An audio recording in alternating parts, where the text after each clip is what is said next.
ভয়াবহ 9/11-এর হামলার 23 বছর পূর্তিতে বুধবার নিউ ইয়র্কের জিরো গ্রাউন্ডে যোগ দিয়েছিলেন প্রেসিডেন্ট নির্বাচনের দুই প্রভাবশালী প্রার্থী ডোনাল্ড ট্রাম্প এবং কমলা হ্যারিস। নির্বাচনী বিতর্কের একদিন পর বুধবার আবারও হাত মেলাতে দেখা যায় এই দুইজনকে। ট্রাম্প কমলার সঙ্গে জিরো গ্রাউন্ডে আরও উপস্থিত ছিলেন বর্তমান প্রেসিডেন্ট জো বাইডেন ও সিনেট নেতা চাক শুমার। অন্যদিকে ট্রাম্পের সঙ্গে দেখা গেছে তার রানিং মেট জেডি ভ্যান্সকে। বিস্তারিত রিপোর্টে।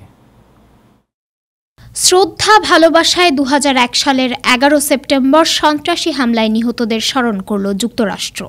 হামলার 23তম বার্ষিকীর দিনে নিউ ইয়র্কে একত্র হন president Joe Biden, vice president Kamala Harris ও সাবেক প্রেসিডেন্ট ডোনাল্ড ট্রাম্প। বুধবার 9/11 হিসেবে পরিচিত দিনটির 23তম বার্ষিকী পালন করা হয় যুক্তরাষ্ট্রে।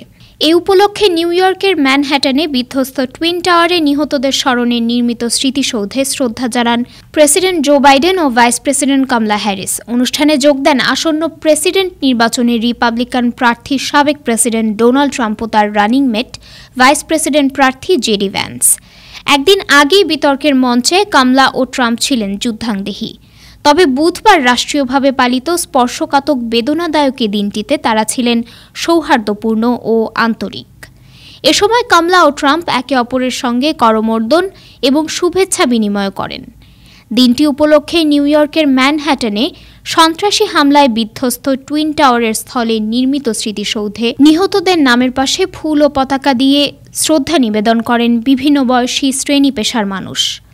এ সময় অনেকে কান্নায় ভেঙে পড়েন। পরে প্রেসিডেন্ট বাইডেন পেনিসিলভেনিয়ার শাঙ্কভিলে এবং যুক্তরাষ্ট্রের সামরিক সদর দফতর ভার্জিনিয়ার পেন্টাগনে অপর দুইটি সন্ত্রাসী হামলার স্থানে আয়োজিত অনুষ্ঠানে যোগ দেন।